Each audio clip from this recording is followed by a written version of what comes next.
चैतन्यमनोभीष्टं स्थापितं येन भूतले स्वयं रूप कदा मह्यं ददाति स्वपदान्तिकम् वन्देऽहं श्रीगुरु श्रीयुतपदकमलं श्रीगुरून् वैष्णवांश श्रीरूपं साग्रजातं सगणरघुनाथां नितं तं सजीवं सावधेतं सावधूतं परिजनसहितं कृष्णचैतन्यदेवं श्रीराधाकृष्णपादान् सगणललिता श्रीविशाखान्वितांश हे कृष्ण करुणा सिन्धु दीनबन्धु जगत्पते गोपेश गोपिका कांत राधा कांत नमस्तुते तप्त कांचन गौरांगी राधे वृंदावनेश्वरी वृषभानुसुते देवी प्रणमामि हरिप्रिय वाञ्छाकल्पतरुवृक्ष कृपा सिन्धुभयेव च पतितानां पावनेभ्यो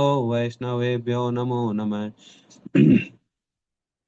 जय श्री कृष्ण चैतन्य प्रभु नित्यानंद श्री अद्वैत गदाधर श्रीवासादि गौर भक्त वृंद हरे कृष्णा कृष्ण कृष्ण हरे हरे हरे राम राम राम हरे हरे। हरे कृष्ण।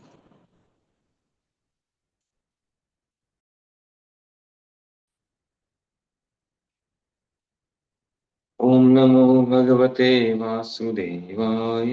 ओम नमो भगवते वासुदेवाय। ओम नमो भगवते वासुदेवाय। नारायणं नमस्कृत्य नरं चैव नरोत्तमं देवीं सरस्वतीं व्यासं ततो जयमुदीरये। नष्टप्रायेषु भद्रेषु नित्यं भागवत सेवया भगवती उत्तम श्लोके भक्तिर्भवति नैष्ठिकी। नमः विष्णुपादाय कृष्णपृष्ठाय भूतले श्रीमते भक्तिवेदान्त स्वामिन्ति नामिने। नमस्ते सारस्वती देवे गौरवाणी प्रचारिणे निर्विशेष शून्यवादी पाश्चात्य देशतारिणे। हरे कृष्णा। मंगलाचरण हो चुका है पहले। श्रीमद् भागवतम स्कंद 1 अध्याय 10 श्लोक संख्या 20। अन्योनमासीत संकल्प उत्तम श्लोक चेतसाम् कौरवेन्द्र पुरस्त्रीणाम् सर्वश्रुति मनोहर। चुने हुए छंदों से जिनकी स्तुति की जाती है, ऐसे भगवान के दिव्य गुणों के विचार में डूबी हस्तिनापुर के सभी घरों की छतों पर चढ़ी हुई स्त्रियां उनके विषय में बातें करने लगी। ये बातें वैदिक स्तोत्रों से कहीं अधिक आकर्षक थी। तात्पर्य: भगवत गीता में कहा गया है कि समस्त वैदिक वाङ्मय का लक्ष्य पूर्ण पुरुषोत्तम भगवान श्री कृष्ण है। वस्तुतः भगवान का यशोगान वेदों, रामायण तथा महाभारत जैसे ग्रंथों में अंकित है और भागवत में तो विशेष रूप से परमेश्वर का यशोगान हुआ है। अतएव जब कुरु वंश के राजाओं की राजधानी में घरों की छतों पर स्त्रियां भगवान के विषय में बातें कर रही थी, तो उनकी बातें वैदिक स्तोत्रों से अधिक मनोहर।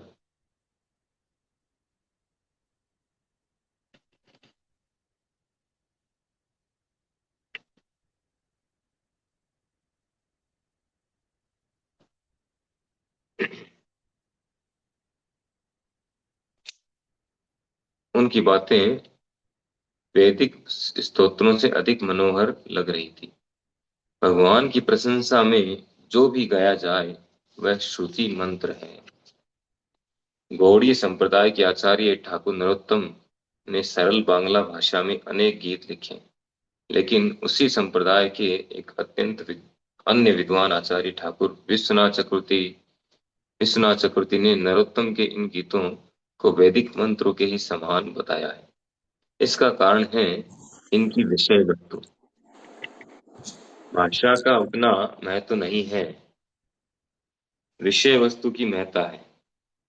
उन सारी स्त्रियों में जो कि भगवान के विचार तथा कार्यों में लीन थी, भगवान की कृपा से वैदिक वांग में किसी चेतना का विकास हो गया था।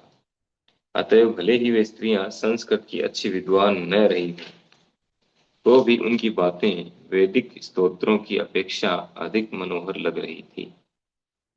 उपनिषदों में वैदिक स्तोत्र कभी कभी अप्रत्यक्ष रूप से परमेश्वर के प्रति व्यक्त होते हैं, लेकिन स्त्रियों की बातें प्रत्यक्ष रूप से भगवान के विषय में थी। अतएव वे अधिक हृदयग्राही थी। स्त्रियों की बातें विद्वान ब्राह्मणों के आशीर्वादों से अधिक मूल्यवान लग रही थी। श्रील प्रभुपाद की जय।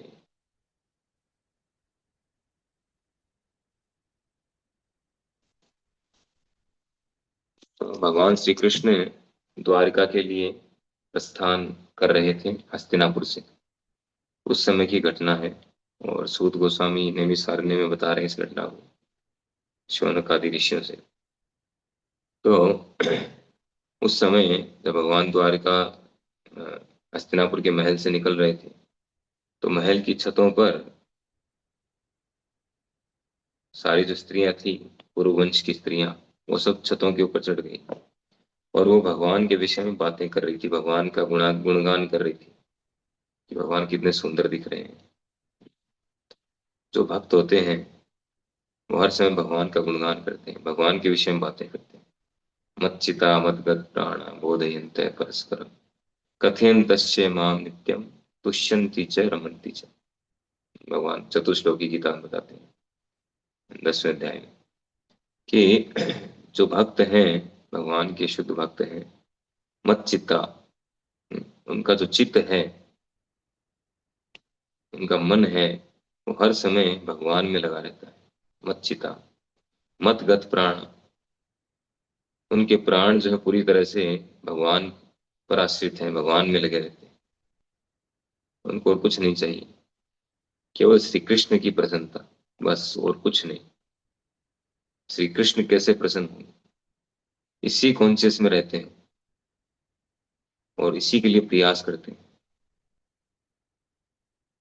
तो उनका जो मन है वो हर समय भगवान में रमा रहता है।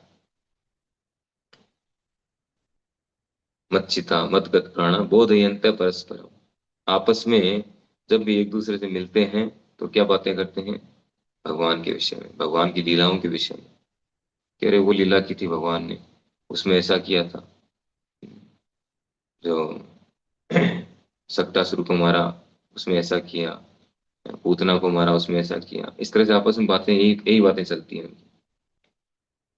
वो शेयर मार्केट की, राजनीति की, क्रिकेट की, या क्या चल रहा है, कहाँ एक्सीडेंट हुआ, कहाँ कितने मरे, कहाँ युद्ध चल रहा है, सोना क्या भाव हो गया, पेट्रोलियम क्या भाव हो गया, ये सब बातें नहीं करते। इन सब के बारे में कोई डिस्कशन दूर दूर तक नहीं होता।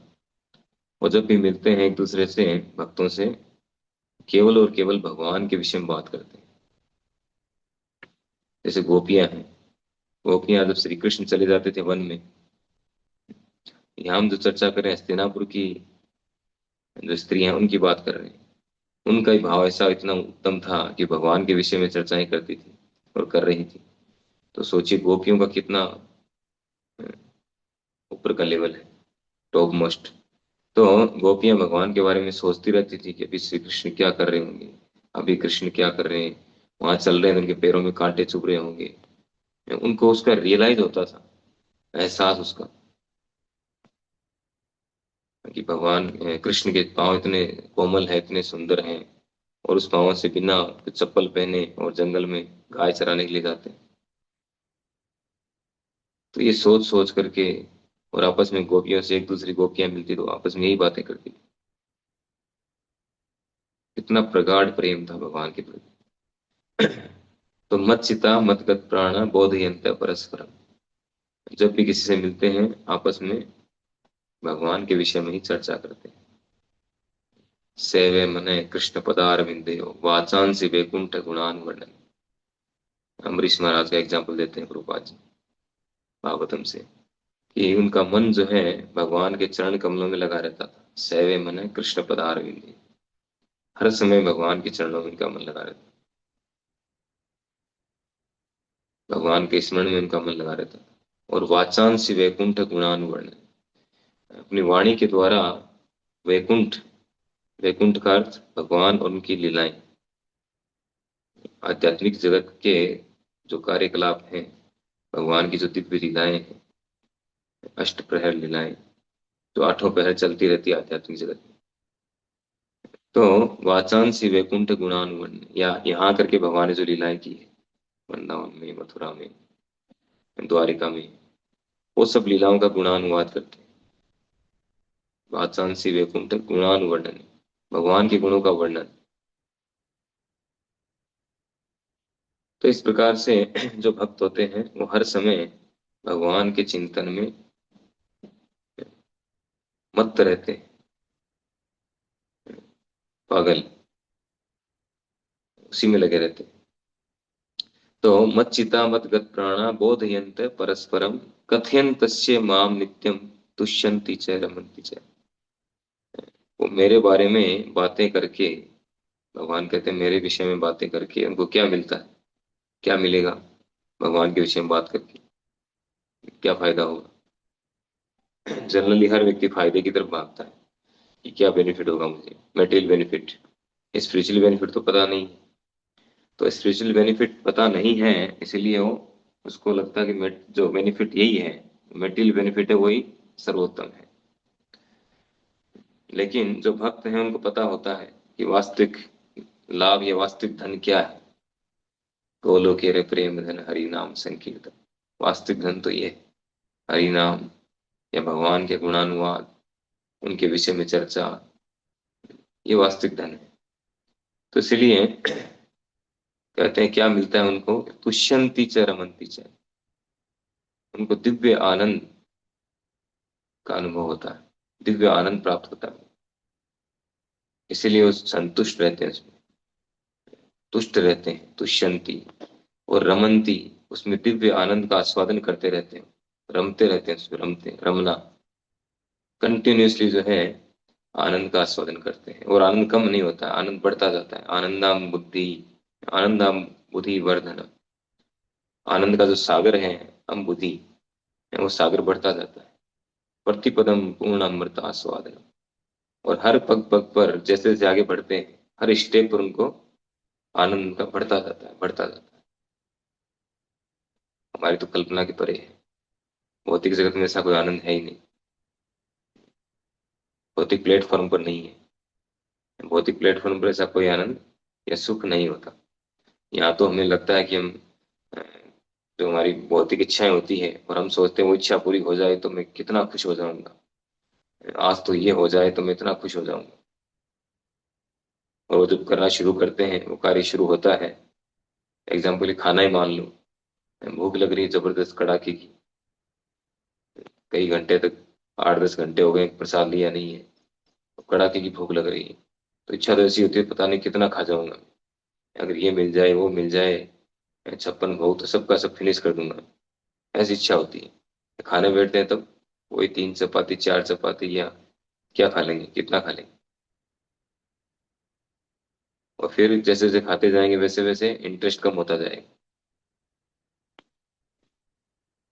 जैसे खाते जाएंगे वैसे इंटरेस्ट कम होता जाएगा, उसमें रुचि कम होती जाएगी खाने में। और फिर चाहे जब पेट भर गया तो फिर चाहे कुछ भी ले आओ, हमारी कितनी फेवरेट चीज क्यों ना डाउनलोड नहीं होगी, नहीं चलेगी। तो ये भौतिक प्लेटफॉर्म पर ऐसा होता है, लेकिन आध्यात्मिक प्लेटफॉर्म पर और लाओ और लाओ और लाओ।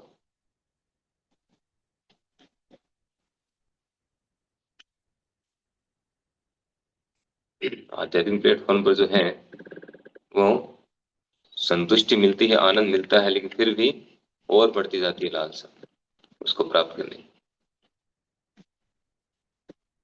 ये विशेषता है।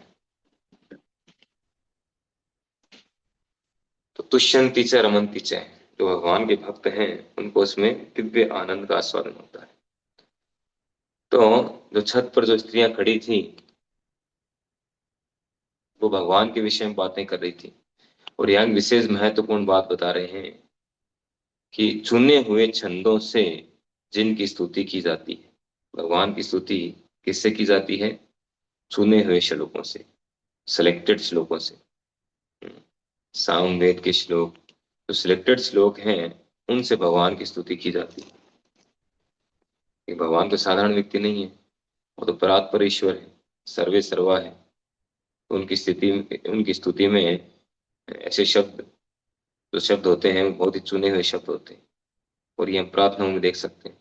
विष्णुदेव की प्रार्थना है, कुंती महारानी की प्रार्थना है, प्रहलाद महाराज की प्रार्थना, ध्रुव महाराज की प्रार्थना, शिव जी, ब्रह्मा जी, सभी भगवान की अलग अलग जगह भागवतम में आता है, प्रार्थना ही करते हैं।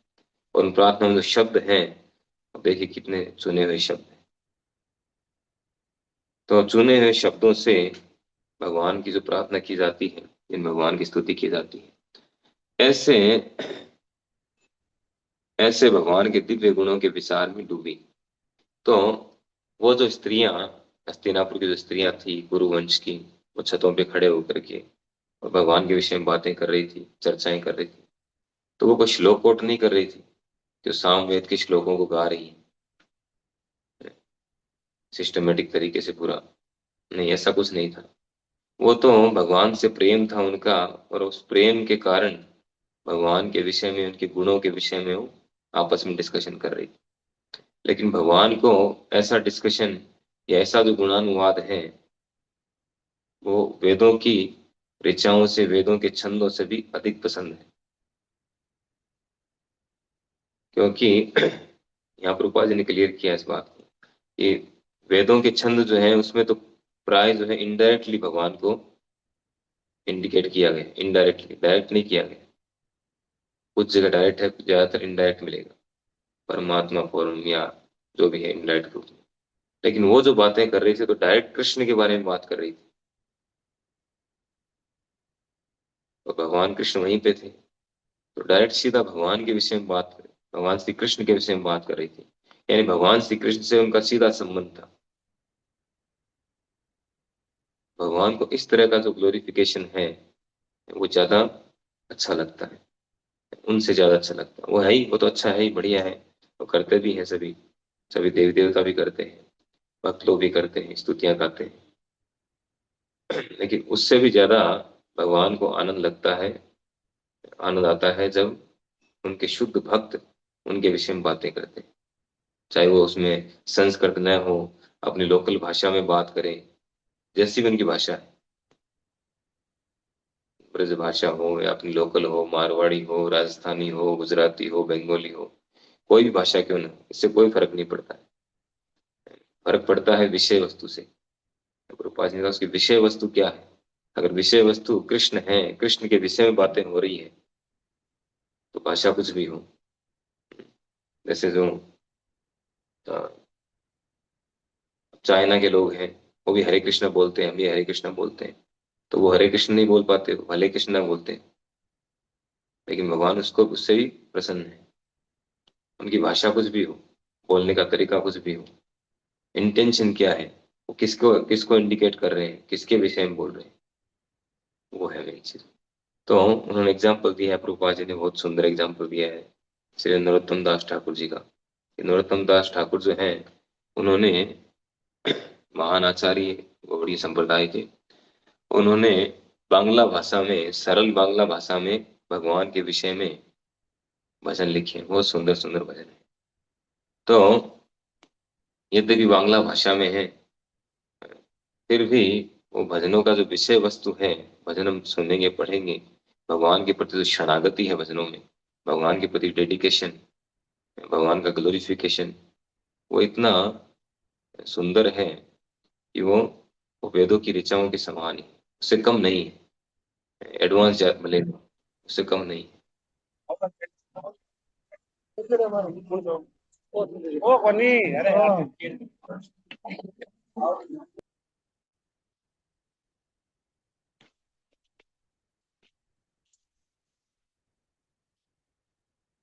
यस। एक और महत्वपूर्ण बात है कि भगवान के जो भक्त हैं, क्या बता रहे कृपा जी? भाषा का महत्व नहीं, विषय वस्तु का महत्व हो गया। अतः भले ही वे स्त्रियां संस्कृत की अच्छी विद्वान न रही हों, तो भी उनकी बातें वैदिक स्तोत्रों की अपेक्षा अधिक मनोहर लग रही थी। उपनिषदों में वैदिक स्तोत्र कभी कभी अप्रत्यक्ष रूप से परमेश्वर के प्रति व्यक्त होते हैं, लेकिन स्त्रियों की बातें प्रत्यक्ष रूप से भगवान के विषय में थी। अतः वे अधिक हृदयग्राही थी। तो एक घटना आती है, जब उद्धव जी जाते हैं वृंदावन, है ना, मैसेज लेकर के भगवान श्री कृष्ण का। तो जब वृंदावन जाते हैं तो गोपियां उनसे मिलती हैं, और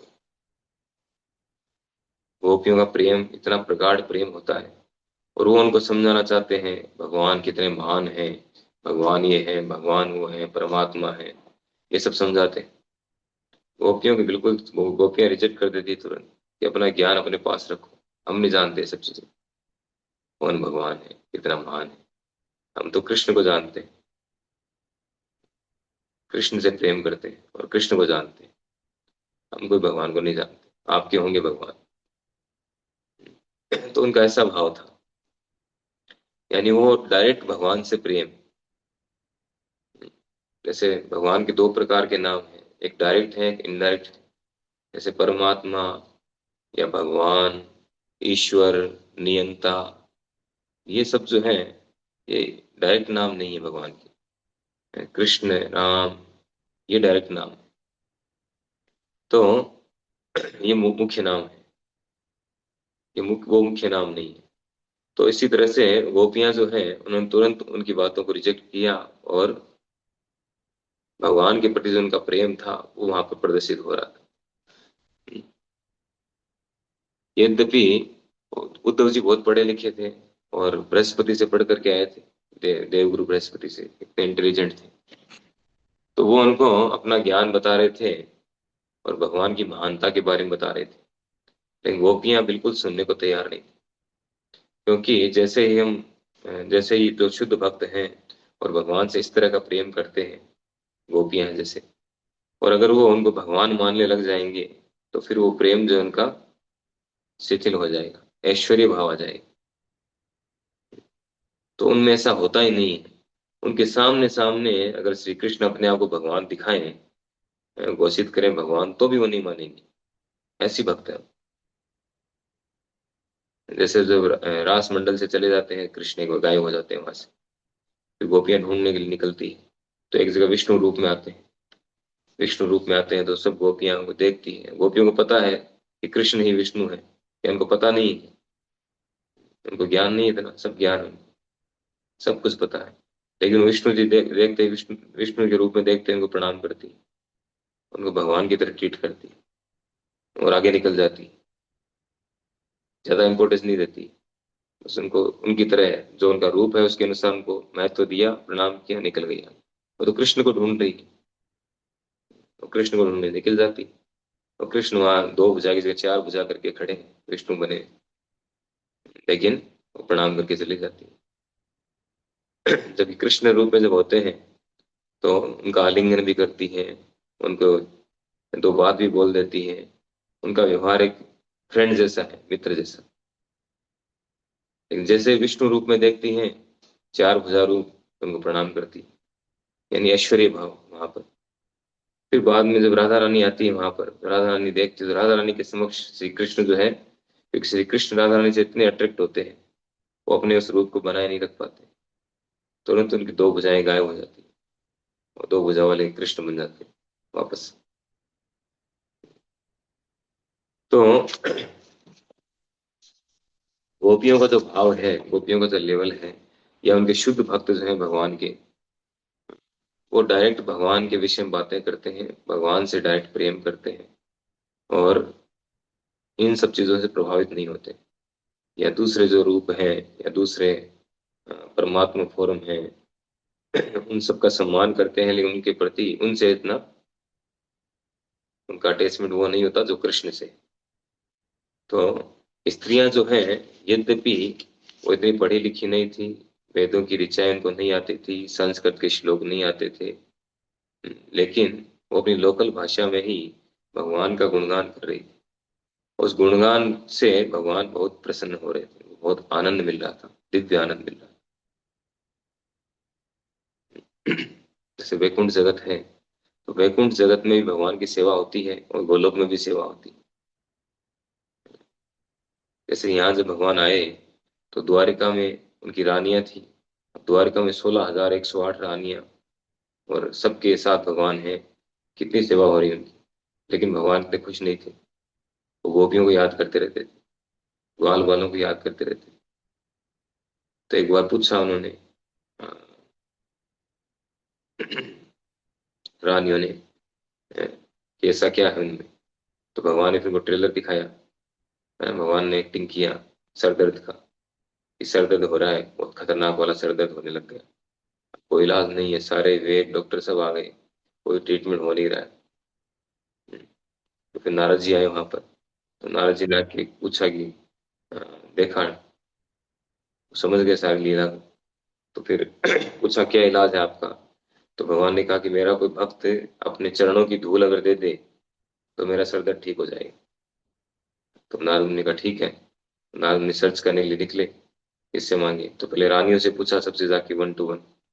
सबने मना कर दिया कि नहीं नहीं, हमारे पति हैं, पति परमेश्वर हैं, और हमारे चरणों की धूल उनके ऊपर डालेंगे तो हमें तो नर्क जाना पड़ेगा लाइफ टाइम, हमेशा कैसे कर सकते। सबने मना कर दिया, उन्होंने मना किया, जहां जहां भी गए, ऋषि मुनियों के पास गए, सब जगह गए, सबने मना कर दिया। वापस आ गए रिटर्न, खाली हाथ। तो रिटर्न आए तो भगवान को बोला कि कोई तैयार नहीं है। भगवान ने कहा कि आप कहाँ कहाँ गए। कि मैं यहाँ आपकी रानियों के पास, यहाँ वहाँ सब जगह गया, कोई रेडी नहीं। रानी भी वहीं पे थी। तो कहा वृंदावन नहीं गया। अब वृंदावन जाके आइए गोपियों के पास। फिर वृंदावन आए। वृंदावन जब आए, वृंदावन में आकर के बताया उनको, सब खुश हो गई, घेर लिया नारद मुनि को।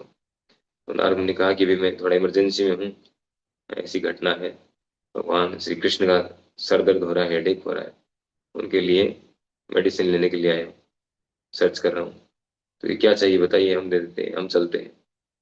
कि नहीं, आपके चरणों की धूल चाहिए खाली। आपके चरणों की धूल उनके सर पे डालेंगे, उससे वो ठीक हो जाएंगे तुरंत। कि बस चरणों की धूल लो, होलसेल में कट्टे भर के ले जाओ, जितना चाहिए उतना। तो नारद मुनि आश्चर्यचकित हो गए, "ये ऐसा कैसे? भगवान श्री कृष्ण इतने बड़े अ, परात्पर ईश्वर, उनके सर पे इनके चरणों की धूल डालेंगे, इनको चिंता ही नहीं।"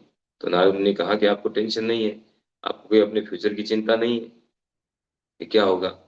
आपको लाइफ टाइम नरक जाना पड़ेगा, लाइफ आफ्टर लाइफ, या करोड़ों करोड़ों जन्मों तक नरक में रहना पड़ेगा, अरबों खरबों वर्षों तक। आप उसकी चिंता नहीं। तो उन्होंने कहा नहीं, हमें कोई चिंता नहीं, हमें केवल कृष्ण की चिंता है। कृष्ण का जो सर दर्द है वो ठीक होना चाहिए, हमें चाहे कितने समय के लिए, अनलिमिटेड टाइम के लिए नरक में जाना पड़े। तब नारद मुनि समझ गए कि ये वास्तव में इनका लेवल अलग ही है, इन भक्तों का लेवल अलग है। तो ऐसे भक्त हैं, गोपियां जो हैं वो इस तरह की भक्त हैं। तो जो वो स्त्रियां हैं, भगवान के विषय में बातें कर रही थी। यहाँ कह रहे हैं कि स्त्रियों की बातें विद्वान ब्राह्मणों के आशीर्वादों से कहीं अधिक मूल्यवान लग रही थी। वो जो ब्राह्मण थे वहां पर, जो साथ साथ चल रहे थे, है ना, पुष्प डाल रहे थे, वो अ, राइस, क्या बोलते हैं वैदिक भाषा में, तो वो सब उन पे डालते रहते हैं और मंत्र पढ़ते रहते हैं। तो मंत्र उच्चारण करते जा रहे थे और साथ साथ में पुष्प हैं, कुछ लोग पुष्प डाल रहे थे भगवान पर, कुछ इस तरह से चलते जा रहे थे। लेकिन उनके जो मंत्र हैं, उनके जो आशीर्वाद पूर्ण मंत्र हैं, उनसे भी अधिक मूल्यवान जो है उन स्त्रियों की बातें थी, जो अधिक हृदयग्राही थी, भगवान को हृदय को स्पर्श करने वाली थी, सभी को अच्छी लगने वाली थी। मंत्र तो कौन समझेगा, हमारे समझ नहीं आते मंत्र, लेकिन अगर कोई डायरेक्ट भगवान के विषय में बातें करे तो कितना आनंद आता है। मंत्र का हिंदी ट्रांसलेशन नहीं हो तो हम तो कुछ नहीं समझ पाएंगे। अगर प्रभुपाद जी ये ट्रांसलेशन नहीं देते और केवल संस्कृत के श्लोक होते तो क्या हम आज डिस्कशन कर पाते, आज से बातें कर पाते भगवान के विषय में, जान पाते, नहीं जान पाते। तो भगवान अपने भक्तों के भावों को ग्रहण करते हैं और उनके भक्त जो है वो उनके विषय में हर समय चर्चा करते हैं। उनकी भाषा बोली कुछ भी हो ये कोई मायने नहीं रखती। हरे कृष्ण। श्रीमद् भागवत महापुराण की जय। श्री प्रभुपाद की जय।